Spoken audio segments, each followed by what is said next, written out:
ఎండలు మండుతూ ఉన్నాయి. ఏసీలు నిరంతరం నడుస్తూ ఉన్నాయి. కానీ చల్లదనం కోసం వాడే ఏసీనే ప్రాణాలు తీస్తే ఢిల్లీలో మాజీ ఐఏఎస్ అధికారి ఇంట్లో జరిగిన విషాదం దేశవ్యాప్తంగా ఆందోళన కలిగించింది. ఏసీ పేలిపోవడంతో మంటలు చెలరేగి మాజీ ఐఏఎస్ అధికారి ప్రాణాలు కోల్పోయారు. వేసవి కాలంలో ఏసీలు ఎందుకు ప్రమాదకరంగా మారుతున్నాయి? ఏ జాగ్రత్తలు తీసుకోవాలి? ఈ స్పెషల్ రిపోర్ట్లో చూద్దాం. చల్లని గాలి కోసం ఇంట్లో పెట్టుకున్న ఏసీ ఒక్కసారిగా మంటలు కక్కితే పరిస్థితి ఎలా ఉంటుందో ఢిల్లీలో జరిగిన ఘటన చూపించింది. దక్షిణ ఢిల్లీలోని హౌస్కాస్ ప్రాంతంలో మాజీ ఐఏఎస్ అధికారి ధనేంద్ర కుమార్ నివాసంలో మంటలు చెలరేగాయి. ప్రాథమిక దర్యాప్తులో ఇంట్లోని ఏసీ ఇండోర్ యూనిట్ నుంచే మంటలు ప్రారంభమైనట్లు పోలీసులు అనుమానిస్తున్నారు. ఈ ఘటనలో ధనేంద్ర కుమార్ పొగ పీల్చటం వల్ల మరణించగా ఆయన కుమారుడు గాయాలతో చికిత్స పొందుతున్నారు. కేవలం ఢిల్లీలోనే కాదు, నెల రోజుల క్రితం హైదరాబాదులో కూడా ఏసీలో మంటలు చెలరేగి ఓ కుటుంబం అగ్నికి ఆహుతైంది. దేశవ్యాప్తంగా ఏసీల కారణంగా జరుగుతున్న ప్రమాదాలు వేగంగా విస్తరిస్తున్నాయి. దేశవ్యాప్తంగా ఉష్ణోగ్రతలు రికార్డు స్థాయికి చేరుతుండటంతో ఏసీలు గంటల తరబడి నిరంతరం పనిచేస్తున్నాయి. దీంతో కంప్రెసర్పై తీవ్ర ఒత్తిడి పడుతోంది.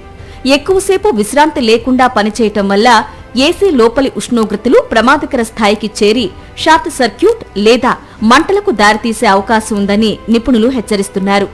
ఢిల్లీలో నమోదవుతున్న అగ్ని ప్రమాదాల్లో దాదాపు 60% విద్యుత్ లోపాల వల్లే జరుగుతున్నట్లు ఫైర్ సర్వీసెస్ అధికారులు చెబుతున్నారు. ఏసీ ప్రమాదాలకు కేవలం అధిక వినియోగమే కాదు, వోల్టేజ్ హెచ్చు తగ్గులు కూడా ప్రధాన కారణంగా మారుతున్నాయి. ఒక్కసారిగా కరెంటు పెరగడం లేదా తగ్గడం వల్ల కంప్రెసర్, ఎలక్ట్రానిక్ భాగాలు దెబ్బతింటాయి. అలాగే గ్యాస్ లీకేజీలు, దుమ్ముతో మూసుకుపోయిన ఫిల్టర్లు, పాత వైరింగ్, లూజు కనెక్షన్లు కూడా ప్రమాదాన్ని మరింత పెంచుతాయి. ఏసీ నుంచి అసాధారణ శబ్దాలు రావడం, కాలిన వాసన రావడం, తరచూ ఆన్ ఆఫ్ అవ్వడం, చల్లదనం తగ్గిపోవడం వంటి సంకేతాలను ఎట్టి పరిస్థితుల్లోనూ నిర్లక్ష్యం చేయొద్దని నిపుణులు సూచిస్తున్నారు. వేసవి కాలంలో ఏసీని 24 నుంచి 26 డిగ్రీల మధ్య ఉంచటం, ఎయిర్ ఫిల్టర్లను తరచూ శుభ్రం చేయడం, అవుట్డోర్ యూనిట్ చుట్టూ చెత్త పేరుకుపోకుండా చూడడం, నాణ్యమైన ఎంసీబీలు, స్టెబిలైజర్లు ఉపయోగించడం తప్పనిసరి అంటున్నారు నిపుణులు. ముఖ్యంగా సర్వీసింగ్ కోసం అధికారిక టెక్నీషియన్లనే సంప్రదించాలని సూచిస్తున్నారు. చిన్న నిర్లక్ష్యం కూడా భారీ ప్రమాదానికి కారణం కావచ్చని హెచ్చరిస్తున్నారు. ఎండల నుంచి ఉపశమనం కోసం వాడే ఏసీ సరైన నిర్వహణ లేకపోతే ప్రాణాంతకంగా మారే ప్రమాదం ఉందని ఢిల్లీ ఘటన మరోసారి గుర్తు చేసింది.